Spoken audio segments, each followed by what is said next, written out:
우리가 이제 진화를 일으키는 가장 근본 소스? 햇빛이 비쳐가지고 제 얼굴이 좀 왔다 갔다 나오고 있는데, 네, 저 얼굴 보지 말고 그냥 강의 자료를 보세요. 네, 그래서 우리가 이 진화의 가장 소스? 네, 진화를 일으키는 근원은 바로 변이죠. 특히 이 유전자의 변이, 돌연 변이가 바로 우리 진화를 일으키게 만드는 가장 중요한 원동력이 됩니다. 그러면서 이제 자연 선택이라고 하는 이 외부 환경적인 요인에 의해 가지고 이 개체군의 다양한 변이들의 변화가 생기죠. 그것이 바로 진화랑 이어지게 되는 것이에요.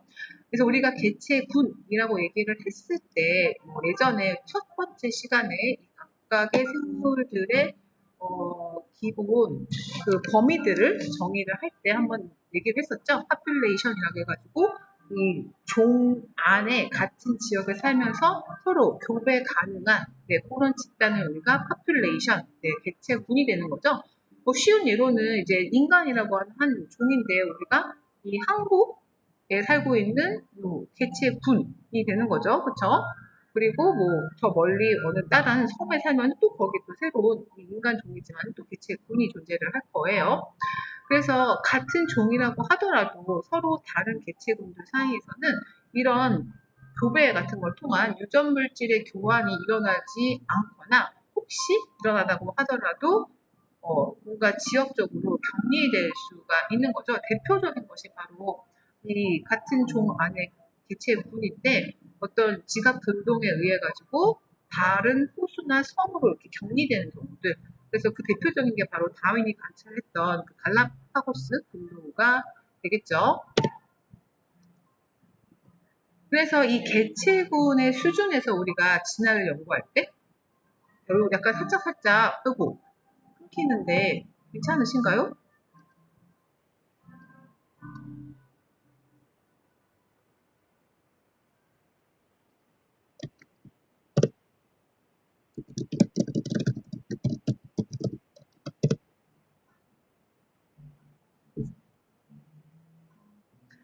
네, 그럼 다시 좀 얘기를 할게요. 그리고 오늘 조금 네트워크 상황이 어쩔 수 없이 좀 불안정한데, 제가 오늘 녹화본 영상을 따로 올릴 테니까 혹시 오늘 조금 불안정해가지고 부족했던 부분들은 그 녹화본 영상을 참조해도 좋을 것 같아요. 아시겠죠?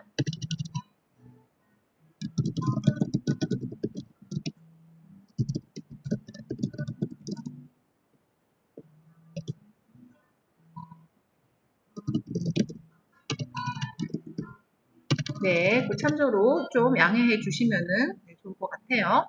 그래서 우리가 이제 개체군이라고 하는 거 말했듯이 이 한 종에서도 이 어떤 특정 지역에 모여 살면서 그들끼리 교배가 가능한 개체의 집단이에요.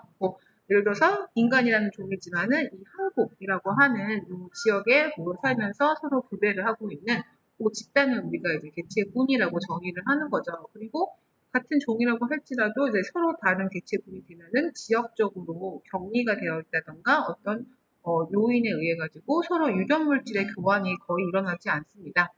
네, 그런 경우가 될 거예요. 혹시 중간중간 좀 끊기더라도 네, 여러분 양해를 해주세요.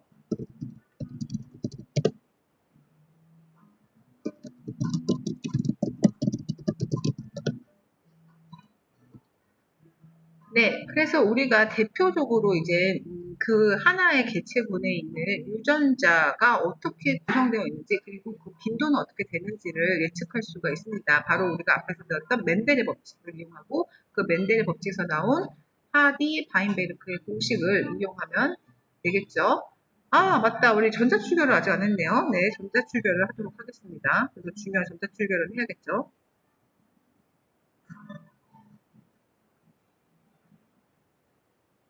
전자출결.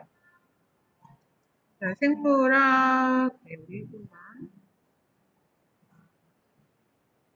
자, 우리 인증번호는 8996이네요. 8996. 여러분, 우리 첫 시간 인증번호 입력하시기 바래요. 8996. 네. 그래서 다시 설명을 이어가자면은 우리가 이제 개체군이 존재를 하는데 그 개체군에 서로 다른 두 가지 색깔의 꽃이 존재를 하는 거예요. 완두콩이다. 맨델이 실험을 했던 완두콩 같은 경우에는 이 하나의 개체군에 흰색, 붉은색 이렇게 꽃이 있을 수도 있고 아니면 둥글고 주름지고 이런 콩의 모양도 있을 수 있죠. 그런 식으로 어떤 두 개의 대립 유전자가 존재를 하고 특히 적색이 흰색에 대해서 우성이다.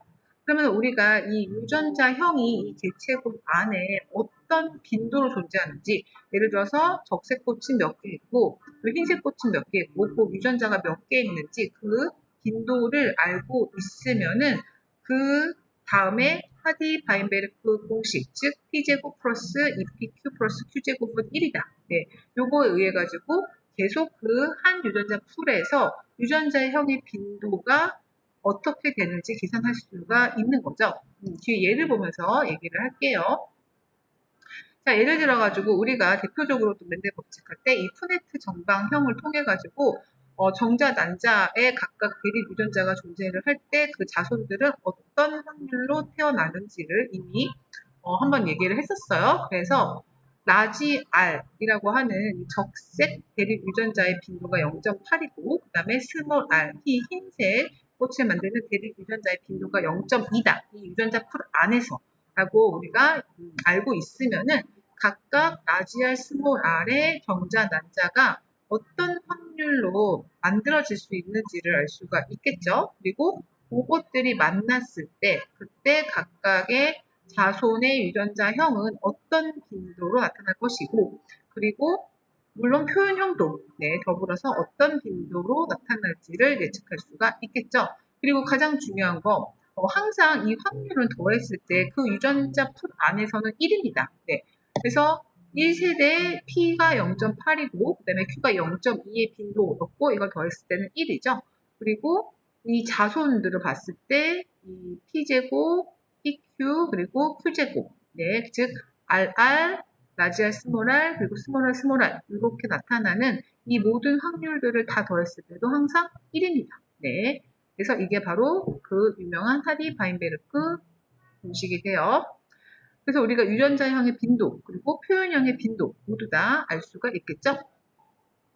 자, 그래서 이렇게 하디 바인베르크 방정식을 우리가 통해 가지고 인구 이 안에서 특정 유전병의 대립 유전자가 얼마큼 있는지 그 빈도를 알고 있으면은 그 다음 자손대에 어떤 확률로 그런 유전병을 가지고 있는 사람이 나타날지를 예측할 수가 있겠죠. 대표적으로 페닐케톤요증 이런 것도 있는데 이제 이런 거가 예를 들어서 미국에 태어나는 신생아 1만 명당 1명 정도 나타나고 있다. 그러면 그 빈도를 알므로써 이제 우리가 이런 병이 나타나는 빈도를 계속 예측할 수가 있는 거죠. 그리고 이렇게 진화하지 않은 개체군, 이 개체군이 굉장히 안정적인 경우에 뭔가 외부 환경적인 요인에 의한 변화가 없을 경우에 항상 이 유전자 풀은 그 유전자의 빈도를 유지합니다. 이런 상태를 우리가 유전적 평형 상태에 있다라고 얘기를 해요. 그래서 이 유전자 풀은 세대가 지나도 항상 일정하고 그리고 그 대립 유전자 PQ 그리고 그 후에 자주 나타나는 그 유전자형들의 빈도는 하디 바인베르크 이 공식을 따르면서 항상 예측 가능하게 되는 거죠.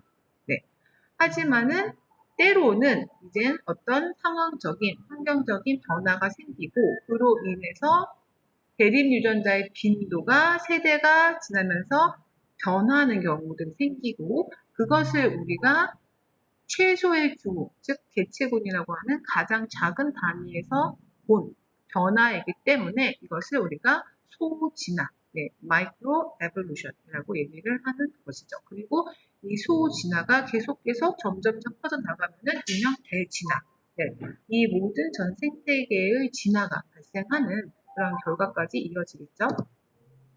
그렇다면은 이 유전자 풀을 변화시키는 그 메커니즘이 무엇인가? 가장 중요한 거는 바로 다음에 얘기했던 자연 선택입니다. 이 자연 선택이 바로 적응을, 이 환경적 요인에 적응을 만들어내는 과정이기 때문이죠. 여러 가지 메커니즘이 존재할 수 있는데 첫 번째 중요한 메커니즘 바로 유전적 부동입니다. 우연히 이 작은 개체군 내에서 자연 선택에 의해 가지고 유전자 풀이 변화하는 거죠. 우리가 되게 쉽게 생각할 수 있는 거예요.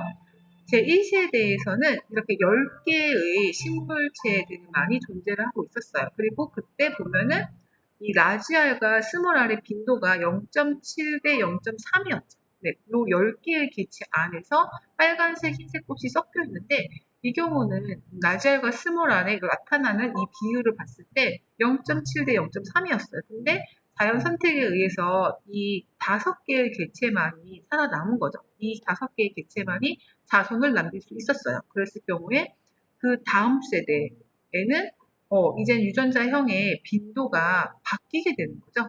0.5, 0.5로. 그리고 이 2세대에서도 자연 선택에 의해서 오로지 이 라지알의 2개의 꽃만이 생존을 했고 그 꽃만이 자손을 남기는 데 성공을 한 경우 3세대에는 모두 다 라지알밖에 없겠죠. 그래서 이렇게 유전자 풀이 라지알과 스몰암이 섞여 있는 이 빈도에서 점점점 변화를 하는 이런 걸 우리가 유전적 부동이라고 합니다.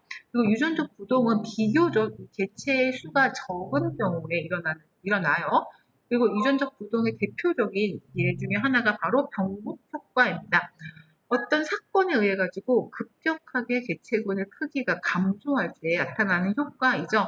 우리가 꼭 생물학에서만이 아니라 일상생활에서도 이 병목 효과 얘기를 해요. 대표적인 예가 바로 이 교통이죠. 네, 우리가 차를 몰고 갈 때 이 대중교통에서 도로가 원래 8차선에서 갑자기 터널이 생기면서 2차선으로 또 빠진다. 그러면은 차들이 엄청 이제 밀리기 시작하면서 좁은 2차선을 통과하는 이 차들이 갑자기 이게 수가 제한되는 거죠. 그러면서 거기서 뭔가 차들의 이 진행이 지체가 되는 그런 걸 우리가 병목 효과라고도 얘기를 똑같이 합니다. 따라서 원래는 이렇게 많은 수의 개체들이 존재를 했었는데 어떤 병목 사건에 의해 가지고 이젠 개체 수가 갑자기 확 줄어들게 되는 거죠. 요 어떤 사건에 제대로 잘 적응을 한 소수의 개체만이 생존을 하게 되고 따라서 이렇게 개체 수가 급격하게 줄어들면서 유전자의 빈도에 변화가 생기는 거. 그러면서 이 살아남은 개체들 간의 유전적인 다양성도 그만큼 줄어들 수밖에 없겠죠. 이런 걸 우리가 병목 효과라고 해요. 대표적인 예로 공룡의 멸종, 어떤 빙하기를 거치면서 네, 이런 것도 있고 또 치타 같은 경우에도 이 전체 역사를 봤을 때 2번의 큰 병목 사건이 있었는데 첫 번째는 빙하기 동안 네, 대다수의 치타들이 죽은 거죠. 그리고 1800년대에 농부들이 이 동물을 사냥하기 시작하면서 거의 멸종 수준으로 개체수가 급감했어요. 따라서 이 2번의 병목 사건으로 이 개체 안의 변이성이 현저하게 감소하였고 이 환경 변화에 상대적으로 당연히 적응력이 떨어질 수밖에 없겠죠. 또 이런 비슷한 유전자 부동 중에 하나가 바로 창시자 효과입니다. 창시자 효과는 이 개체군이 어떤 또 환경적인 변화에 의해 가지고 격리된 서식지에 정착을 하면서 그들이 이제 어떤 새로운 시초가 되어서 새로운 어떤 부모가 되어 가지고 시작되는 거죠. 이 새로운 정착에 의해 가지고 발생하는 이런 유전자 부동을 우리가 창시자 효과라고 합니다. 이건 나중에 볼게요. 자, 그래서 유전자 흐름이라고 하는 거, 즉 유전자 흐름은 이제 또 진화의 변화의 또 다른 원인이 되면서 다른 개체군과 유전자 교환을 하는 경우예요. 우리가 지금까지는 개체군은 그 개체군 내에서 교배를 한다고 가정을 했는데 다른 개체군과 어떤 사건에 의해 가지고 유전자 교환이 일어난 거죠. 이 경우에는 새로운 유전자가 생겨날 수도 있고 또는 대립 유전자의 어떤 더 많은 획득 또는 상실 등으로 인해 가지고 당연히 이 빈도가 유전자의 빈도가 달라지게 되는 거죠.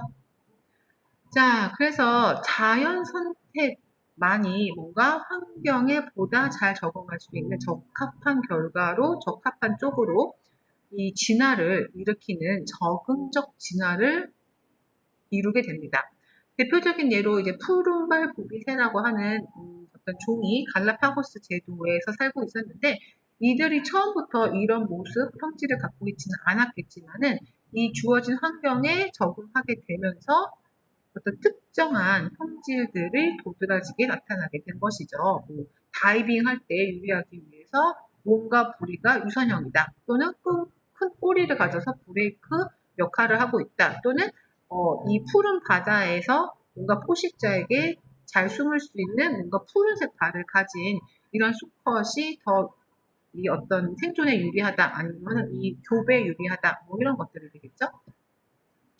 그 다음에 이렇게 적응도라고 하는 거, 당연히 다른 개체들에 비해서 그 다음 새로운 유전자 풀에 기여하는 그 정도를 우리가 적응도라고 정의를 합니다.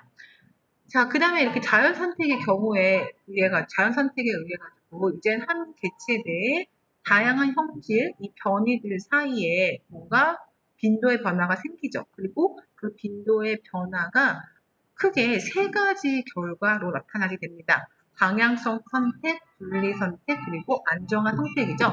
그래프를 보면 좀 더 이해가 쉬워요. 원래 이 G 안에 다양한 색깔들이 존재를 했어요. 흰색부터 검정색까지 중간색들까지 해서 이렇게 종 모양의 빈도를 가지고 분포를 하고 있었죠. 양극단의 색들은 오히려 적고 가운데 회색 쪽이 좀 더 많은 이런 종 모양의 분포도죠. 근데 어떤 자연 선택의 결과에 의해 가지고 예를 들어 가지고 뭔가 그 환경이 굉장히 어두운 그늘진 환경이어서 검정색의 색과 가까운 색깔을 가진 쥐들이 포식자로부터 눈에 잘 띄지 않아서 더 생존에 유리한 이런 경우에는 이제 전체적으로 이 빈도가 검정색 쪽으로 옮겨가게 되는 거죠. 이렇게 쉬프트가 됩니다. 이런 거는 우리가 방향성 선택이라고 해요. 어느 한 방향으로 전체 빈도, 이 모양 그래프가 이동을 하는 경우죠. 또 두 번째는 어떤 또 환경적 요인이 양극단에 있는 이 성질이 생존에 유리하게끔 만들어 줌으로써 전체적인 빈도가 양극단으로 몰리게 되는, 그래서 가운데는 개체 수가 현저하게 줄고 양쪽에 흰색과 검정색의 개체가 더 많이 남는 이런 거를 우리가 분리 선택이라고 해요. 그러니까 양쪽으로 이렇게 극단으로 분리되어 가지고 형질이 빈도가 나타나게 되는 거죠. 예를 들어서 이 쥐들이 밝은색 토양에 어두운 이런 검은 돌들이 많은 곳에 살고 있다. 이러면은 검정색과 흰색 쥐들이 더 포식자로부터 생존 확률이 높아지게 되고, 이 경우에는 흰색과 검은색만의 쥐들이 대부분 남게 되는 이런 결과를 초래하게 됩니다. 마지막으로 안정화 선택은 뭔가 이 환경적 요인이 또 아주 밝거나 아주 어둡거나 이때가 불리하게 되는 거죠. 따라서 중간에 이 회색 쥐들이 생존에 훨씬 유리하게 되고, 따라서 전체적인 이 형질 개체의 빈도가 회색으로 좁고 높게 올리게 되는 이런 것을 우리가 안정화 선택, 그러니까 다양한 형질에서 하나의 어떤 집중적인 형질로 안정화된 것이죠. 당연히 이 경우에는 이 개체 내에 변이가 줄어들 수밖에 없게 되겠죠.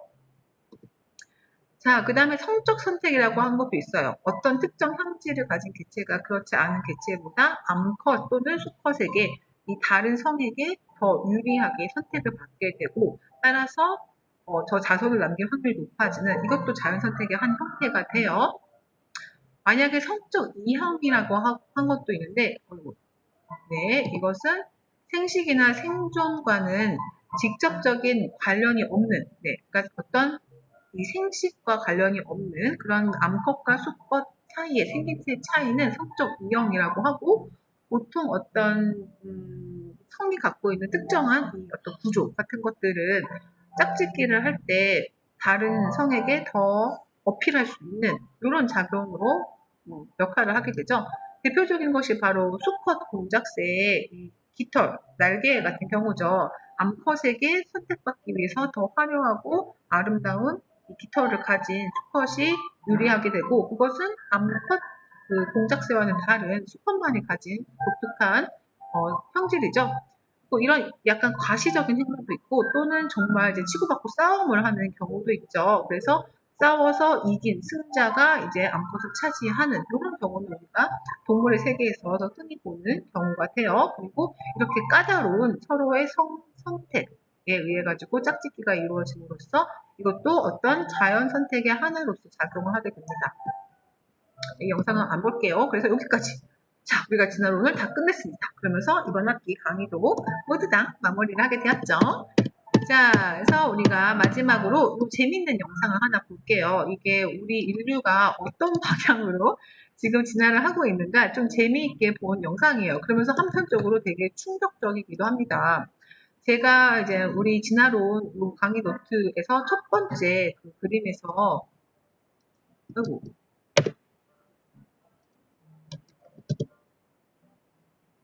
아이고야.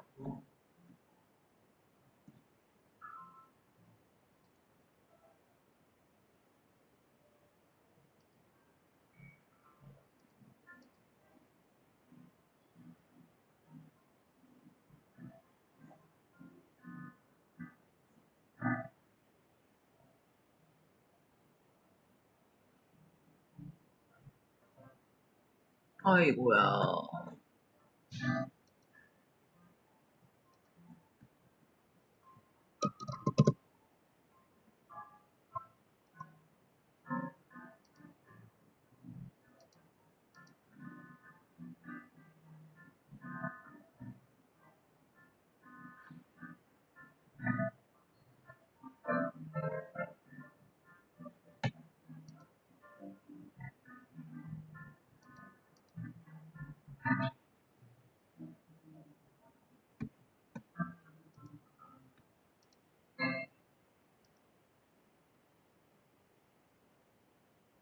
모습으로 진화했습니다.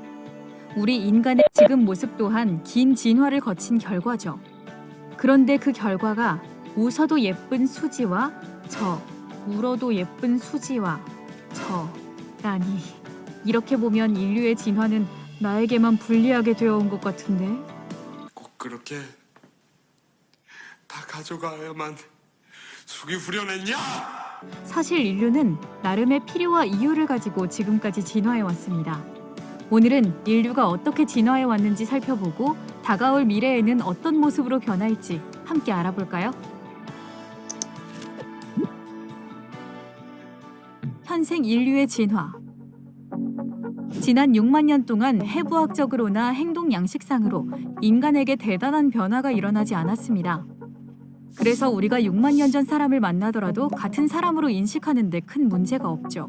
그럼에도 불구하고 인류는 끊임없이 유전자 변이를 통해서 생존 환경에 적합하게 진화했습니다. 여기 호주 원주민들이 있습니다. 이들은 약 4만 년 전부터 섭씨 45도에 이르는 몹시 더운 호주 사막에서 살아왔죠. 2014년 케임브리지 대학 연구팀이 영국 왕립학술원 생물과학 B라는 학술지에 발표한 내용을 보면 호주 원주민들이 사막에서 어떻게 적응했고 진화해 왔는지 알 수 있죠. 체온이 증가할 때 우리 몸에서는 포도당을 분해하는 티록신이라는 호르몬 분비가 늘어납니다.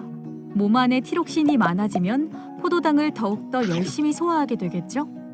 열심히 소화 활동을 한다는 것은 세포들의 호흡 속도가 더 빨라진다는 말이고요. 쉽게 말해서 높은 온도에서 분비되는 티록신 탓에 인간의 체온이 올라가고 심장 박동이 빨라지게 된다는 건데, 그렇다면 티록신의 분비량이 늘어난다는 것은 더운 지역 사람들에게는 치명적일 수 있다는 거죠. 그런데 신기하게도 케임브리지 대학의 연구 결과 원주민의 40%에게서 티록신을 방출하는 단백질 합성 유전자의 변이를 확인할 수 있었습니다. 호주 원주민들이 더운 기후에 적응할 수 있도록 진화해서 티록신의 방출량이 줄어든 거죠. 에이, 인간이 아직도 진화한다고? 믿기지 않으신다고요? 그렇다면 여기 다른 예시도 보여드리죠. 안데스 산맥에는 지하수에 다량의 비소가 함유된 지역이 있습니다. 비소가 뭔지는 한 번쯤 들어보셨을 텐데요. 맞아요. 사극에 나오는 사약에 바로 이 비소가 들어있죠. 비소라는 물질은 일종의 독극물로 옛날부터 독살에 사용되었는데요. 이 무시무시한 비소에 노출된다면 피부병은 물론이고 암에도 걸릴 수 있죠. 이쯤 되면 설마 사람이 진화해서 비소를 먹는다고? 라고 생각하셨을 텐데요. 뭔 개소리야! 이 지역에 완전히 적응해버린 사람들은 비소가 들어간 물을 마시고 씻고 빨래까지 하면서 살아남았죠. 이를 신기하게 여긴 웁살라 대학의 연구팀은 안데스 원주민 124명의 유전자를 분석했는데요. 연구 결과 이들에게는 AS3MT라는 유전자에 변이가 있다는 사실을 알아냈습니다. AS3MT 유전자는 비소를 소변으로 배출하는 효소를 만들어내는데요. AS3MT 유전자 변이를 통해서 안데스 원주민들은 다른 사람들보다 더 높은 비소 배출 능력을 갖게 되었습니다. 연구팀에 의하면 이 유전자 변이가 발생한 것은 7,000년에서 1만 년 전쯤이라고 하는데요. 이때는 인류가 안데스 산맥에 정착할 무렵이었다고 하네요. 즉, 초기 정착민 중에서 유전자가 변이된 소수만이 살아남아 생식과 번식을 통해서 유전자를 퍼뜨렸다는 거죠. 이처럼 유전자 변이가 다음 세대에게 전달되는 것은 생존에 도움이 되기 때문인데요. 이와 반대로 어떤 유전자 변이가 다음 세대에게 전달되지 않는다면 그 변이는 생존에 도움이 되지 않는다고 해석할 수 있습니다. 여기까지 살펴보고 나니 궁금한 게 하나 더 생기지 않나요? 그렇다면 인간은 앞으로 어떻게 진화하게 될까요? 인류의 진화는 끝났다? 몇몇 학자들은 인류에게 더 이상의 진화는 없을 거라고 주장합니다. 유명한 유전학자인 런던대학교의 스티븐 존스 교수는 2008년 한 강연에서 인류의 진화는 끝났으며 더 이상의 진화 가능성은 없다라고 단정지어 말했습니다. 존스 교수에 따르면 과거 전체 신생아 중 절반 정도가 20살이 되기 전에 죽었지만 현대 사회에서는 98%가 성인이 된다며 자연 선택은 이미 끝났다고 합니다. 또 현대 사회는 역사상 유례 없이 인류의 생존에 적합한 환경이기 때문에 자연이 인간의 생존을 결정할 수 없다고도 했죠. 진화 생물학자인 에른스트 마이어도 진화란 무엇인가라는 책에서 인류에게 이제는 진화가 일어나지 않을 거라고 주장했습니다. 에른스트 마이어는 첫째로 인간은 이제 고립되지 않기 때문이라고 했는데요. 그의 말에 따르면 과거 인류는 다양한 지역에 퍼져 있었고 그곳에서 고립되어 있어서 각 지역 환경에 맞게 독특한 방향으로 진화했다는 거죠. 하지만 현대 사회에서는 이동의 자유를 갖고 있기 때문에 이제는 자연 환경에 맞춰 유전자 변이가 일어날 일은 없다는 겁니다. 앞서 언급했던 호주 원주민이나 안데스 산맥의 원주민들이 같은 자연 환경에서 그들만의 독특한 진화를 이뤄냈던 걸 보면 어느 정도 맞는 말 같기도 하네요.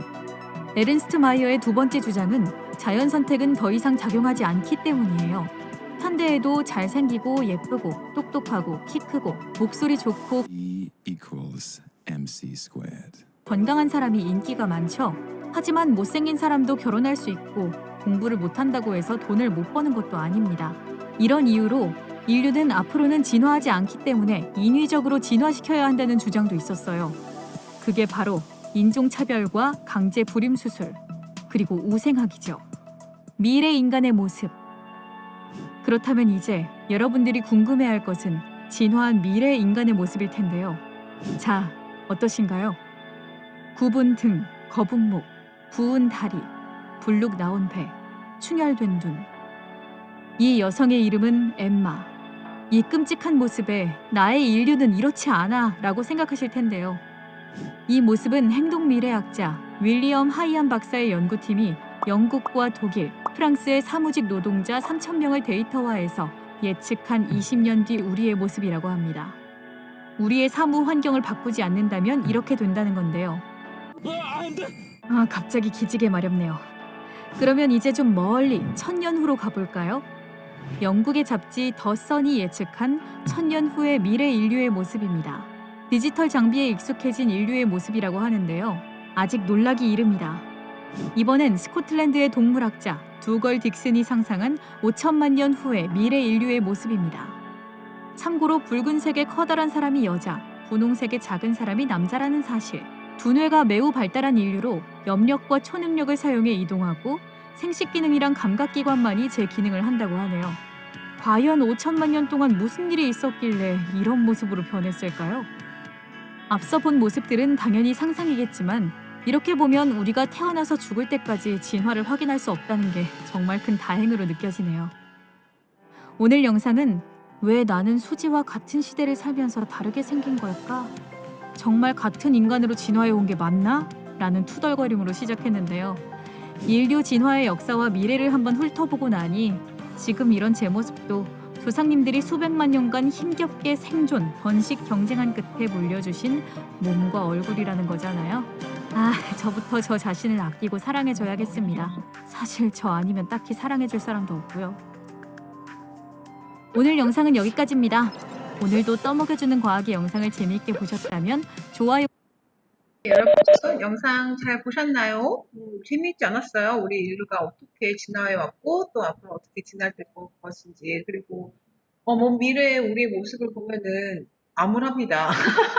물론 옛날에도 이렇게 뭐 ET 인간이 결국은 ET 체형이 될 것이다. 그리고 현재도 벌써 거의 약간 ET 체형이 되고 있죠. 저도 약간 일자목에다가 등도 굽어 있는데 맨날 이렇게 앉아서 컴퓨터 생활하고 있어가지고 그래서 우리가 어떻게 보면은 우리의 미래를, 네, 진화된 모습을 알 수 없다는 것도 하나의 축복일 수 있고, 그리고 지금 현재의 우리 모습을 사랑하는 게 중요하겠죠. 나의 지금 이 모습은 나의 부모님, 그리고 그 부모님 정말 조상 대대로 물려진 그 유전자의 결과물이고, 나와 남을 비교하는 거는 의미가 없어요. 우리가 또 진화를 해서 주는 시사점이죠.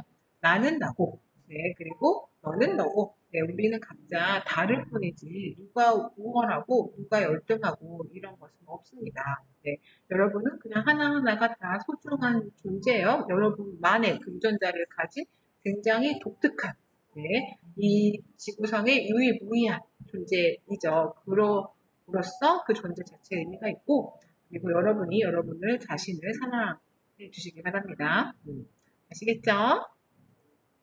그리고 저는 여러분들 이렇게 예쁜 하나하나 의미 있는 존재인 여러분들을 꼭 가능한 대면 기말고사를 통해서라도 이번 학기 마무리하기 전에 얼굴을 보고 싶어요.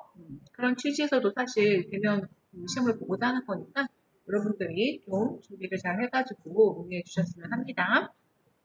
자, 그러면은 우리 마지막 이제 발표를 해보도록 할게요. 네, 오랜 시간 동안 발표를 준비한 우리 영은이와 유림이가 발표를 해볼까요? 자, 영은이와 유림이 우리 캠과 마이크, 캠이 혹시 어려우면은 마이크라도 켜줘서 발표를 해볼게요. 네, 천천히 해주세요. 그래도 아까 수업 시간, 아까 좀 처음에 좀 이렇게 네트워크가 되게 불안정해가지고 약간 걱정했는데, 그래도 지금은 좀 괜찮아진 것 같아요. 자, 그러면은 우리 발표를 이렇게 준비하고 있는 동안에 또 막간을 이용해서 전체 출결을 한번 더 해볼까요? 영은이와 우리 예림이가 준비하고 있는 동안에 전체 출결 한번 더 할게요. 전체 출결. 네. 자, 6573이네요. 우리 두 번째 전체 출결 하겠습니다. 네, 6573. 네, 우리 발표하는, 네, 영은이와 유빈이도 6573 입력해주세요. 어이구, 이렇게 예쁜, 꽃다운 여학생 두 명이 마지막 발표를 하게 됐네요. 네, 너무 예쁘고 깜짝 놀랐어요. 아까 잠깐 순간 캠을 보고. 네, 너무, 네, 영상이 예쁘게 잘 나오고 있습니다. 자, 그러면 우리 6573 잊지 않고 입력하시고, 그 다음에 우리 두 예쁜 여학생의 발표를 들어보도록 할게요. 잘 부탁할게요. 저는 이제 음소거하겠습니다.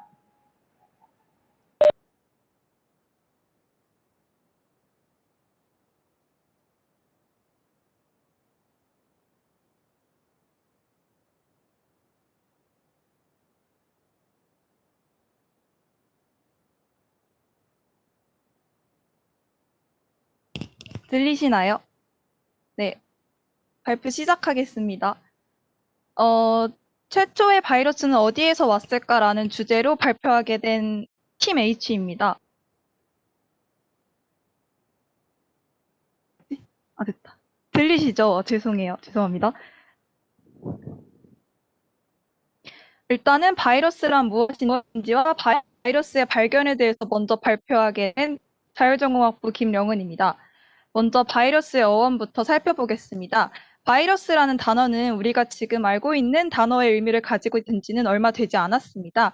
최초의 바이러스란 단어는 비루스라는 라틴어로부터 기원했습니다. 로마 시대에 비루스라고 읽으면서 라틴어로 독액이라는 뜻을 가지고 있었습니다. 이때까지만 해도 바이러스라는 단어는 질병과 관련이 없다가 14세기에 이르러서 병을 옮기는 전염성 물질로 의미가 변화하게 됩니다. 이 14세기 시기는 흑사병 패스트가 유럽에서 굉장히 창궐했던 시기였기 때문에 어원학자는 이때를 기점으로 바이러스란 단어가 질병의 의미로 변화했다고 추측하고 있습니다. 그리고 우리가 알고 있는 현대의 뜻을 가지게 된 것은 19세기 후반부터로 가장 작은 생물 기생체로 유기체의 살아있는 세포에서만 생명활동을 하는 전염성 감염원이자 생물과 무생물의 중간자라는 뜻을 가지게 되었습니다. 바이러스의 특징을 살펴보겠습니다. 바이러스에서 가장 중요한 특징은 크기가 굉장히 작다는 것입니다. 세균보다 작아서 세균 여과기를 통과할 수 있습니다. 이러한 바이러스의 특징은 이후에 설명드릴 바이러스의 발견에서도 굉장히 중요한 역할을 하게 됩니다. 좀 더 직관적으로 크기를 비교해 보기 위해서 제가 비율을 하나 가져와 봤는데요.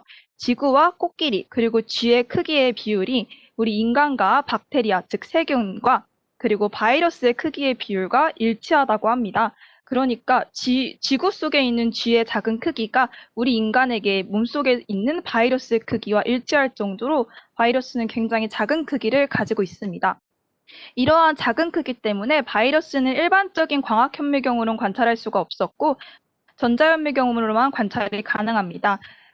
최초의 전자현미경은 1931년 어니스트 루스카라는 학자가 발명을 하게 되었고 이 사진이 지금 그 최초의 전자현미경 사진이고요. 밑에는 참고로 가져온 코로나 바이러스의 전자현미경 촬영 사진입니다. 우리가 수업 시간에 굉장히 잘 배웠듯이 바이러스는 중간자입니다. 중간자라고 하는 것은 무생물적 특징과 생물적 특징 두 가지를 가지고 있습니다. 바이러스는 숙주 밖에서는 단백질 덩어리 형태를 취하고 있고 이러한 상태를 우리는 비리온이라고 부르게 됩니다. 세포 소기관들이 없고 세포막으로 이루어진 세포 구조를 관찰할 수 없게 됩니다.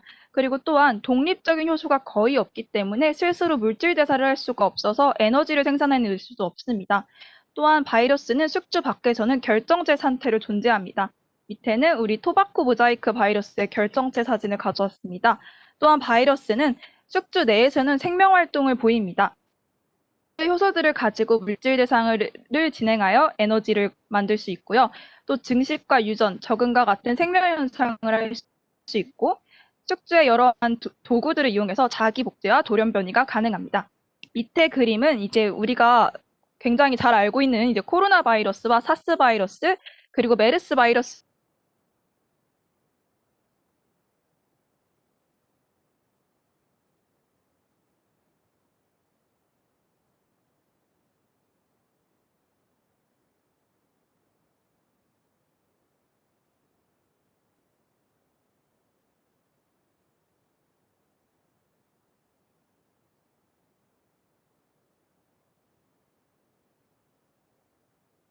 둘러싸는 단백질, 이를 캡시드라고 부르고요. 그리고 RNA라는 핵산을 가지고 있습니다.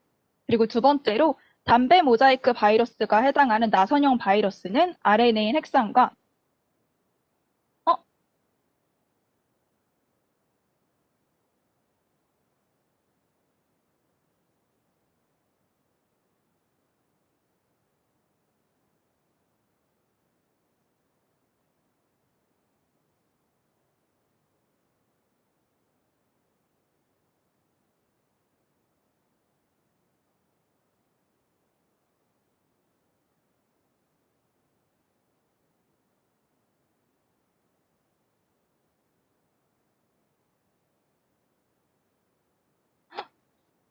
죄송해요.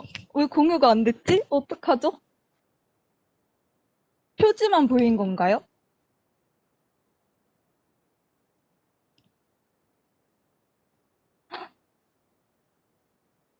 일단은 네, 지금부터 표지 그럼 일단 여기서 네.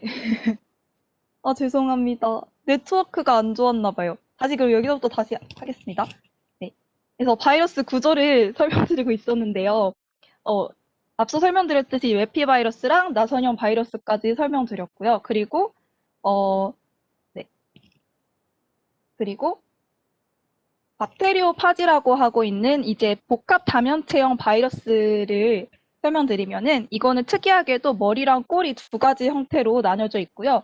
DNA 핵산과 단백질, 캡시드를 가지고 있어요. 그래서 공통적으로 바이러스는 단백질과 핵산을 가지고 있습니다. 바이러스의 생활사를 살펴보겠습니다. 바이러스 앞서 말씀드렸듯이 굉장히 다양한 종류가 있기 때문에 생활사도 굉장히 다양한데 코로나 바이러스만 간단히 설명을 드리고 넘어가겠습니다. 일단 처음에 바이러스는 세포막에 숙주 세포막에 단백질로 부착한 이후에 숙주 세포 안으로 침투하게 됩니다. 그리고 나서 먼저 핵산 정보와 RNA 핵산 정보와 숙주 세포의 단백질 합성 경로를 활용하여서 바이러스의 증식을 위해 필요한 필수적인 단백질들을 생산합니다. 이후에는 숙주의 번사 전역 기구들을 이렇게 쭉 여러 가지 과정들을 이용을 해가지고 바이러스의 복제와 전사를 진행을 해서 RNA를 합성하게 되고요. 조립한 단백질과 RNA를 조합해서 바이러스를 방출시킵니다. 이때 바이러스를 방출할 때도 마지막 순간까지 숙주세포의 막성분과 그리고 숙주세포의 분비 시스템을 쓰게 됩니다. 방출된 바이러스들은 다른 세포들에 침투하여 다시 왕성한 증식 활동을 반복하면서 간염 활동을 반복하게 됩니다. 마지막으로 저는 이제 바이러스가 최초로 발견되었던 담배 모자이크 바이러스에 대해 설명드리고 마치겠습니다. 바이러스는 인류가 출현한 이래로 많은 바이러스 감염 질환이 등장해 왔지만 그 작은 크기 때문에 그 원인인 감염원이 바이러스임을 정의 내린 지는 비교적 최근인 20세기에 이르러서였습니다. 19세기 말에 유럽에서 담배를 재배하는 지역들에서 담뱃잎이 썩어 들어가면서 입이 병이 돌게 되었고 1892년 드미트리 이바노프스키는 담배 모자이크병을 연구하게 됩니다. 이때 특수 필터를 이용해서 연구를 진행하였고요. 그 실험 과정은 먼저 담배 모자이크병에 걸린 잎을 가져다가 이것을 균질화해서 세균 여과기에 걸러냅니다. 이 세균 여과기가 특수 필터로 0.35 마이크로미터의 작은 미세한 구멍이 뚫려 있기 때문에 세균을 걸러내지 못하는 세균 여과기입니다. 그래서 실험을 건강한 담배 모자이크병에 걸리지 않은 잎에다가 이 균질화된 액을 묻혔고요. 실험은 가정과는 반대의 결과가 나오게 되었습니다. 실험군이 아닌 대조군에서 병이 들게 되었습니다. 그래서 이바노프스키는 결론을 내리는데 세균이 만든 독이 세균 여과기를 통과해서 병을 터트린 원인이 되었을 것이다 라고 결론을 내리게 됩니다. 이때까지만 해도 바이러스라는 물질을 생각하지는 못했고 세균보다 작은 물질인 세균의 독이 병을 일으켰을 것이다 라고 결론을 내립니다. 이후에 1898년 네덜란드의 미생물학자 마르치누스 베이젠리크도 담배 모자이크병을 연구하게 됩니다. 이 사람도 마찬가지로 이바노프스키의 실험을 재현합니다. 그러다가 베이젠리크는 이바노프스키와는 달리 필터를 통과한 액체가 세균이 독이 아닐 것이라고 가정을 하게 됩니다. 그 이유는 이 액체가 스스로 증식하는 살아있는 것처럼 보였기 때문입니다. 담뱃잎 하나에서 얻은 독성 액체가 여러 담배에 독성을 입힐 정도로 굉장히 독성이 강력하고 진화한다는 걸 발견하였고, 그리고 가열을 했을 경우에는 감염성이 불활성화된다는 사실을 발견하여서 이것이 세균의 독이 아니라 살아있는 어떤 액성의 물체일 것이다 라고 결론을 내립니다. 그래서 그는 이 감염성 액체를 처음에는 살아있는 액상의 미생물이라고 불렀다가 최초로 바이러스라고 명명합니다. 이로써 최초로 담배 모자이크 바이러스인 TMV가 세상에 알려지게 됩니다. 이 바이러스의 존재는 이때를 계기로 명명이 되긴 했지만 실제로 눈으로 가시화되거나 어떤 구조를 가지고 있는지 알게 된 것은 앞서 말씀드렸던 최초의 전자현미경인 1931년에 어니스트 루스카가 발명한 이후에 알게 되게 됩니다. 1935년 미국의 웬델 스탠리가 담배 모자이크 바이러스를 결정하는 데 성공하였고 그 결정한 후에도 식물은 감염시키는 능력이 있음을 증명해서 결정 상태에서도 바이러스는 활성화를 잃지 않는구나를 알게 되었습니다. 또한 앞서 말한 최초로 발명된 전자현미경으로 최초로 우리에게 바이러스를 가시화하는 데 성공하였습니다. 그래서 오른쪽에 있는 사진이 토바코 모자이크 바이러스의 촬영 사진입니다. 이러한 공로를 인정받아서 이후에 이 웬델 스탠리는 노벨상을 수상하게 됩니다. 여기까지 바이러스에 대한 기본적인 특성과 최초로 발견된 바이러스에 대해 설명을 드렸고요. 나머지 가설과 관련된 내용은 이유림 학생이 진행하겠습니다. 감사합니다.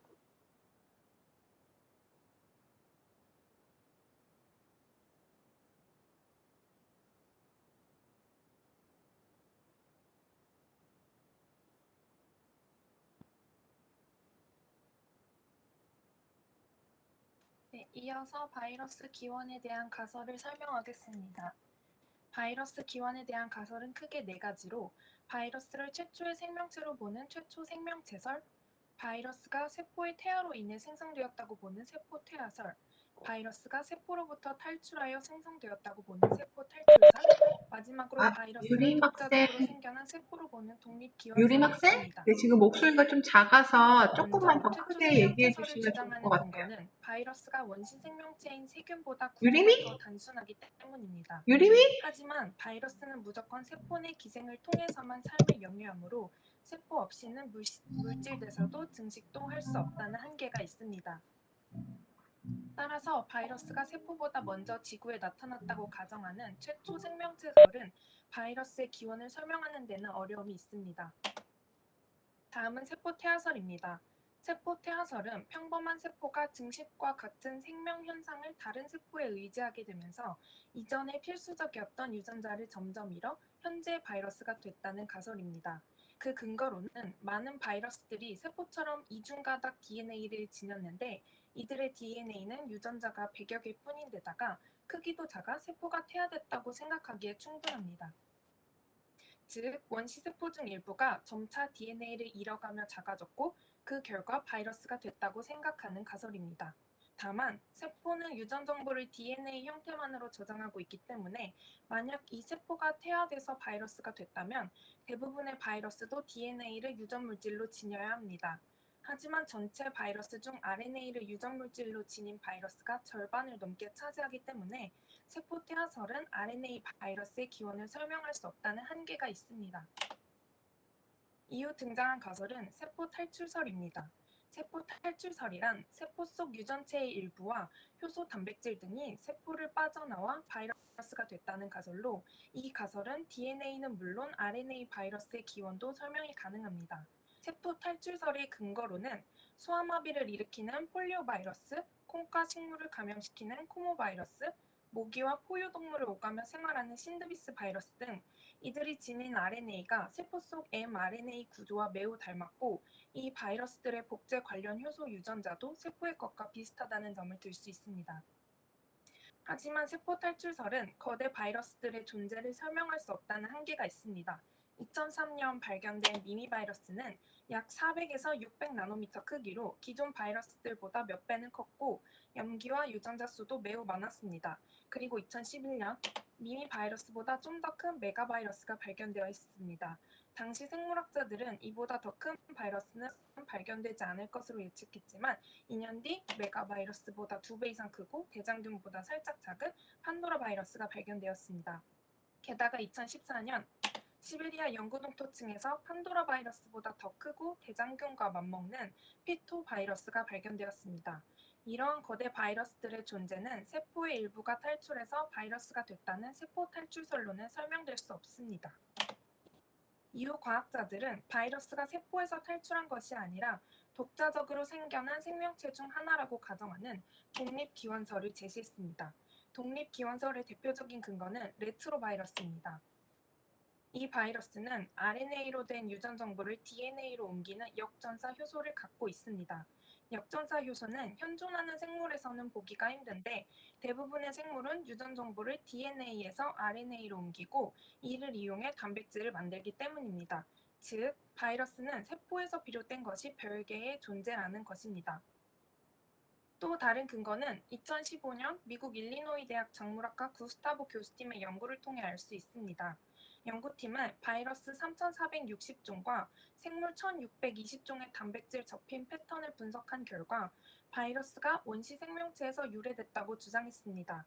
각 생물종의 단백질은 접혀있는 구조가 조금씩 다른데 잘 변하는 염기 서열 대신 쉽게 변하지 않는 단백질 접힌 구조를 이용해 바이러스의 유래를 추적한 결과 442개의 단백질 접힌 구조는 바이러스와 세포에서 공통으로 발견됐지만 66개는 오직 바이러스만 가진 구조였습니다. 이는 바이러스가 세포에서 유래된 것이 아니라 바이러스와 세포가 같은 원시 생명체에서 갈라졌음을 의미합니다. 독립기원설을 주장하는 측은 바이러스의 조상이 어떤 이유에서인지 독립된 삶을 포기하고 다른 세포에 기생하게 됐고 이 과정에서 불필요한 유전자들을 버려 지금과 같은 작은 크기가 됐다고 설명합니다.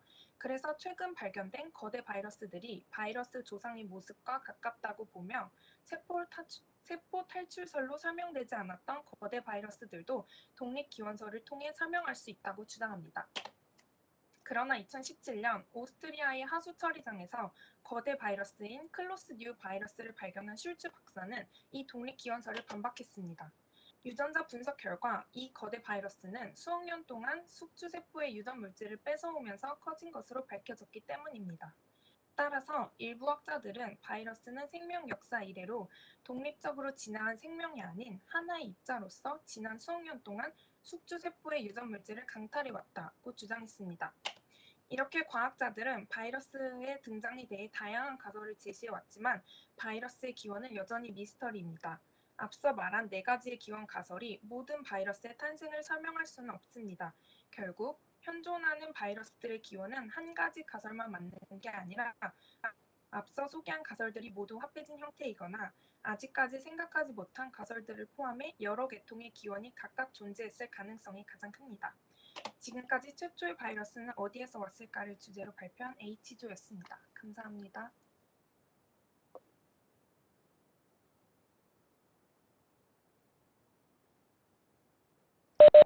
네, 발표 수고했어요. 유림이 목소리가 좀 작아서 잘 안 들렸거든요? 유림이 제 목소리 안 들렸나요? 네, 뭔가 안 들리는 것 같네요. 아무튼 영은이와 유림이 발표 잘했습니다. 혹시 여러분 질문 있나요? 질문 있는 학생?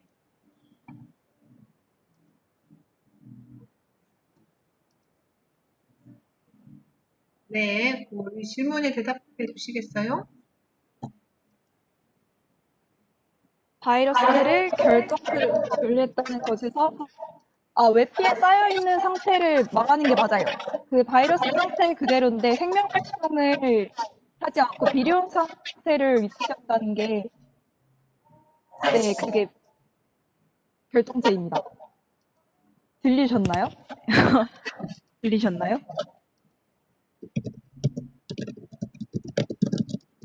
네, 감사합니다. 네, 그래서 이렇게 해서 질문이 하나밖에 없네요. 네, 약간 좀 유리 목소리가 조금 작았었어요. 그래서 잘 안 들렸었는데 그래도 뭐 아주 안 들린 건 아니니까 네, 수고 많이 했습니다. 그래서 우리 오늘 마지막 발표한 영은이랑 유림이까지 모두 수고 많이 했어요. 네, 그 예쁜 여학생 얼굴을 마지막에 보니까 기분이 좋네요. 자, 이렇게 해서 우리 오늘 생물학 수업도 마무리를 하겠습니다.